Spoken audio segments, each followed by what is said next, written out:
my name is Wendy Martinez. I am a geek, and today we are doing my October TBR based off of popular Halloween costumes in 2023. So let's get started.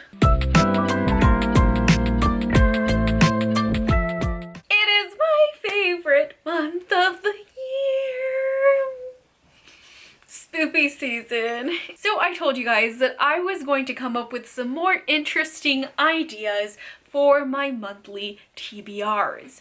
Last month, I let my tarot cards pick my TBR, and this month, because spoopy season is officially in full swing, we are letting popular costumes this year in 2023 pick my TBR. These are all popular costumes that I looked up according to billboard.com, and I grabbed 8 of those from the top 20. Together I compiled a list of books that I will be reading. Now, if you guys want to do this yourself, as always, I have the PDF format down below where you guys can download it and send it to your Canva or whatever so that you can do it yourself.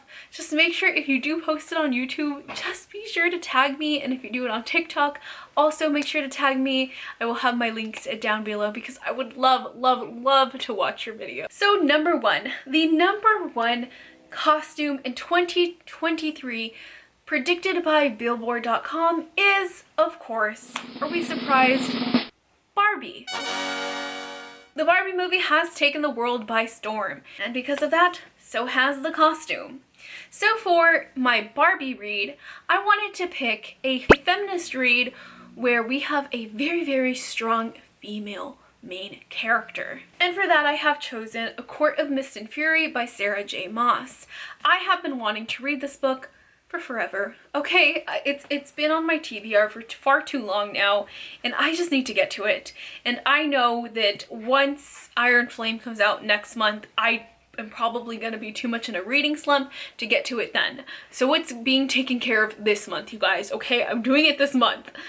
So if you guys don't know, I can't exactly tell you what A Court of Mist and Fury is because this is the second installment, but the first book is called A Court of Thorns and Roses, also known as ACOTAR, and ACOTAR is basically a Beauty and the Beast retelling.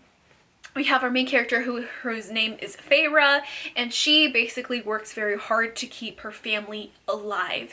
And one night she ends up hitting a wolf with a bow and arrow, secretly already kind of knowing that he's a fairy, and lo and behold, she sells his pelt and they tell her that he's a fairy, and then that night a beast comes knocking on the door and takes Feyre to his home. And from them, the story just sort of ensues. Very Beauty and the Beast-like. Now, in this one, this is a second installment. We continue to follow the series as Feyre is entering the Night Court, and we get more from the morally gray character, Rysand or Rysand. I don't know, there's a debate about how they say his name. I listened to the Audible, and I forgot what... I listened to the Audible twice of the first one, and I forgot what they call him. Rysand? Rysand? Rysand. I think it's Rysand. Rysand.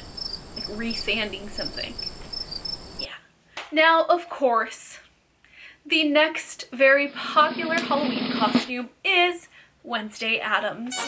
So, because of Wednesday Addams, I want to make sure that we have a gothic read.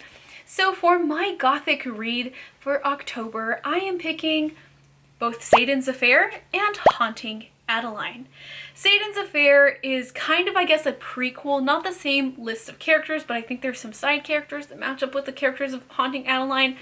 And Haunting Adeline is basically a stalker romance where a girl falls in love with her stalker, and it's a dark romance.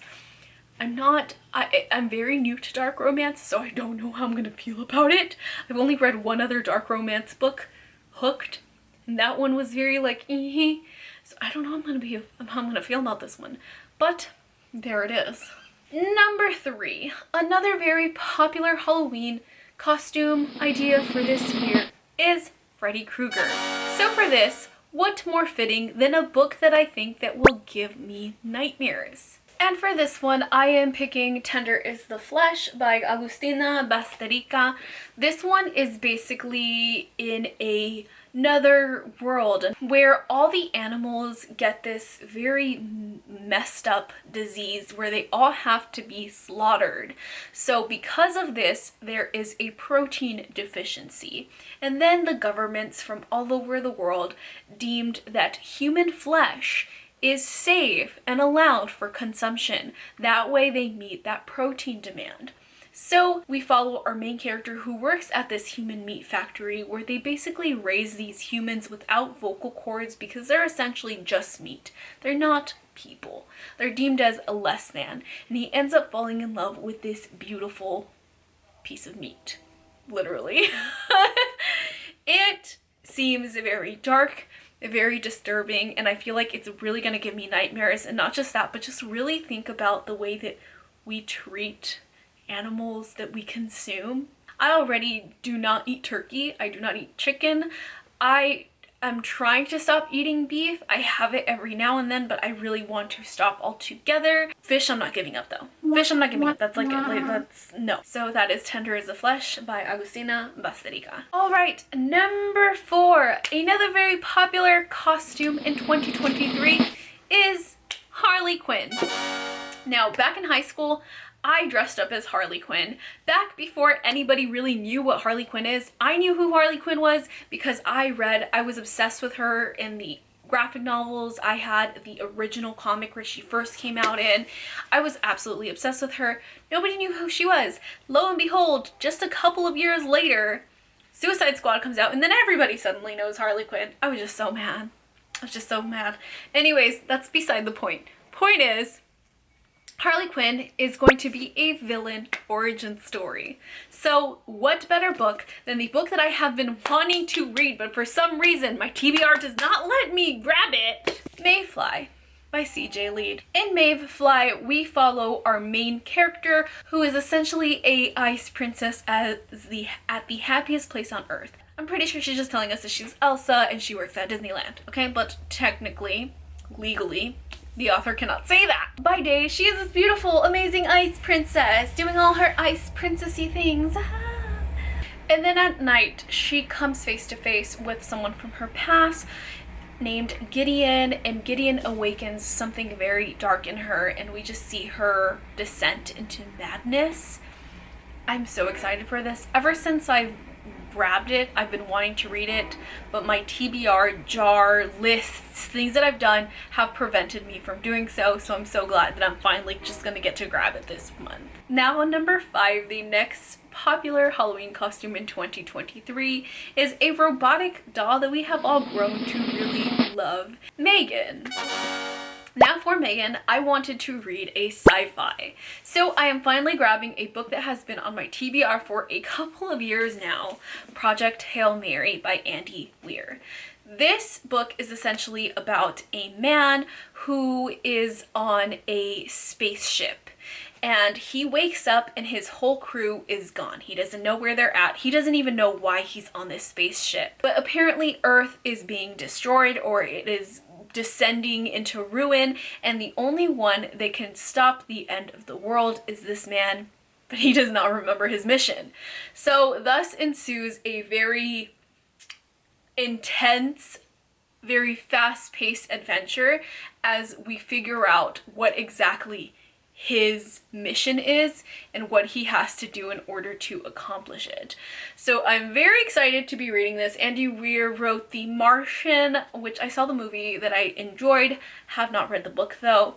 I'm excited to be getting to this. Okay, I heard that the audiobook is ideal because the book, just reading the book on its own can be confusing, so I will be reading it while listening to the audio. So again, that is my sci-fi pick, my Megan pick for October. Now, number 6 is a classic costume, an oldie but a goodie. It is The Ghost. So for this, I wanted to go for a classical ghost haunting. It doesn't have to be a classical book necessarily, just your classic, typical ghost haunting. And for that, I went with The Carrow Haunt by Darcy Coates. Darcy Coates tends to write very classic haunted house-esque sort of books, and I really enjoyed her other book, The Haunting of Ashburn House, so I'm excited to get to this one. This one is basically about, she is a tour guide. She is a tour guide, and she gets the opportunity of a lifetime when she has the opportunity to take some investigators or researchers on this tour in this Caro house, this supposedly haunted Caro house, for a whole week. And they realize that the serial killer that was famous, doing famous killings in this Caro house, might still just be there as a ghost slash spirit. So I'm really excited to read this. Darcy Coates does a very good job of putting in like that creep factor.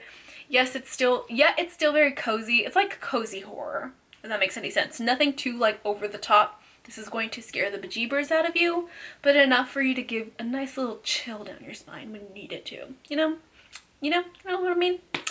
That's what this is. Now, number 7, we have Bewitch. So I wanted to read a book that either has witches or some sort of magical element to it. And for that, I chose Tomie by Junji Ito. So Tomie is not, it's not really said that she's a witch, but she is called bewitching, which is enough for me to be like, yes, let's put this on here. Tomie is basically this woman who is beautiful. She is gorgeous. She is absolutely bewitching, and she can make men fall in love with her like that. I would snap with this side, but I don't know how. But she is also a very dark and disturbing human. She likes to really mess with people's heads. She likes to really ruin people's lives. She can fudge with people to the point where they become so obsessed with her that they end up killing her. But no matter how many times you kill her, she comes back time and time again. And these men, for some reason, are still just obsessed with her. No matter how many times she tries to kill them, no matter how many horrible things she does to them, she has them under this spell, almost. So that is what this is about. Junji Ito writes very amazing horror manga. He is the master of Japanese horror. He's absolutely amazing. So if you guys want to check out some really gruesome manga, Junji Ito is definitely the way to go. Okay, now last but certainly not least, we have another very popular costume in 2023, which makes sense because this movie came out this year and it was so good. Like, I went to go watch it in the theater and it blew me away, and that is Spider-Man. So for Spider-Man, I wanted to make sure to grab a book that I think will keep me stuck on it like a spider's web. So something that I cannot put down, that I'm just stuck on. So for this, I have 2 different choices. I might end up reading both, but I have one, The Dead Romantics by Ashley Poston. So with this one, I kind of want to go into it blindly. I kind of know the gist of it, but I went into her other book, The 7-Year Slip, blindly, and I was blown away from it because I went into it blindly, that I want to go into this sort of blindly. But I know that it's about like a ghost writer and she falls in love with a ghost. That's all I know. And as a teenager, I read this series by Meg Cabot called the Mediator series, and this kind of reminds me of it. Not only does it look like the cover of the first book, but in that series, she also falls in love with a ghost, so it gives me very nostalgic vibes, and I'm just so excited for this. I'm so excited for this. So that is The Dead Romantics by Ashley Poston, and my other choice is The Whispering Dead by Darcy Coates. This is a book that I picked up at Barnes & Noble, and I was just reading it while I was sipping on some coffee and waiting for my fiance to pick me up, and I was hooked from the first page. I was hooked. This book had me hooked. Whoa, hello, hi, there you go. This book had me hooked. And this is basically about a girl who runs to an abandoned groundskeeper cottage, and then in the darkness, she begins to hear these whispers. And she realizes that the cemetery is alive. And then this woman that Kira is pretty sure she's the only one that can see begin sort of, I guess, haunting her, and she needs to look into the past to find out exactly what happened in this cemetery and things like that. So this is a series. This is, so far, I believe it's 3 books, and I have all 3. I've been wanting to get to this series. I think I tried putting it in my August TBR, but I didn't get the chance to get to it. So let's try again. Let's see if we can finally get to it. So that is, again, The Whispering Dead by Darcy Coates. So that is my costume, my 2023 popular costumes pick my TBR for October challenge. Again, you can pick up the PDF file if you wanted to do it yourself down below. Just make sure to post me, tag me, whatever, on TikTok at Wendy the Geek Goddess, or you could just make sure to let me know in the comments, like, hey, check out my channel, I did your video, because I really do honestly want to see you guys do it. It would just make me so happy. But lastly, I wanted to talk about a few more books that I plan on reading in October. And that is the Scary Stories to Tell in the Dark series. These are books that I read as a kid, and I absolutely loved them. This was my first introduction to horror books, I guess you could say, and these are actually the illustrations from my childhood that would literally give me nightmares. Like, I mean, come on. This thing, sometimes I would just look at this picture just to get chills down my spine. Call me a masochist, I don't know. But I would just look at this picture just so I could get scared, and then I would snap the book closed. But I would read it. And so I want to make sure to read these books as well. Anyways, you guys, thank you so much for watching. If you haven't yet, please hit the subscribe button and turn on the notification bell to be notified when I post. I post 3 times a week. And make sure to hit that like button and comment down below what you plan on reading in October. Thank you guys so much for watching, and I will see you in the next one. Bye!